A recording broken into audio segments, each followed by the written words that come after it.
Have a nice day, have a sweet day, have a good day. હવે running કરીને 3 થી 4 kilometre running કરીને આવી ગયા છીએ. ફરીથી જીમમાં આવી ગયા છે. તો હવે તો રનિંગ કરવું જરૂરી થઈ ગયું છે, કારણ કે હવે તો ભરતીની જાહેરાત થઈ ગઈ છે. અને જેને પણ ભરતીમાં જવાની જે ઈચ્છા છે, પોલીસ બનવાની ઈચ્છા છે, એના માટે તો બહુ જ ખાસ અને બહુ જ જરૂરી છે. કારણ કે રનિંગ આજથી જ ચાલુ કરો.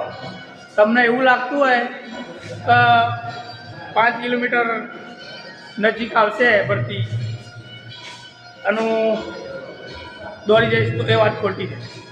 તમે ચાલુ કરો, ખાલી 500 મીટર દોડ, ભલે તમે 10 કિલોમીટર દોડ્યા તેને રનિંગ પાસ કરીએ છીએ, પણ એ સમય જુદો હતો, અત્યારનો જુદો છે.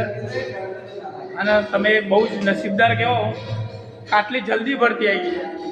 1 વર્ષની અંદર ભરતી આવી, હજુ જૂની ભરતી પેન્ડિંગ છે અને નવી જાહેરાત થઈ ગઈ છે.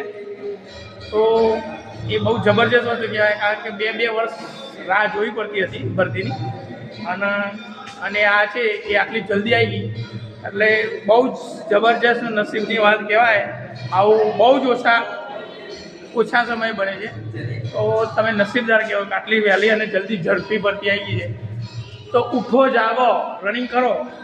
અને જો રનિંગમાં જ નફા થયા તો પછી વાત પૂરી થઈ ગઈ. અને ઘણા એવા કિસ્સા બને છે, મારી નજર સામે જ બને છે, કે તૈયારી ફૂલ હોય, ક્લાસીસ કરી દીધા હોય, ફૂલ તૈયારી કરી દીધી હોય, પણ એ 25 મિનિટમાં 5 કિલોમીટર દોડી જ ના શકે.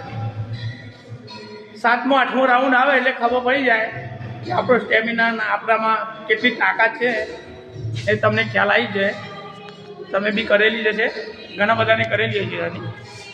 7મો 8મો અને 9મો રાઉન્ડ આવ્યો એટલે એવું લાગે કે ચલો બેસી જઈએ, પછી કરીશું, અત્યારે હાલ પૂરું થઈ જાય.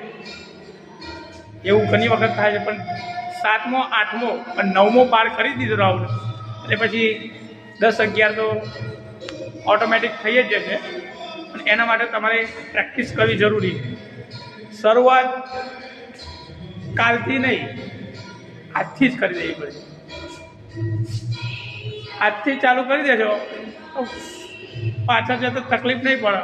અને મજબૂરીમાં દોડવું તો પડશે.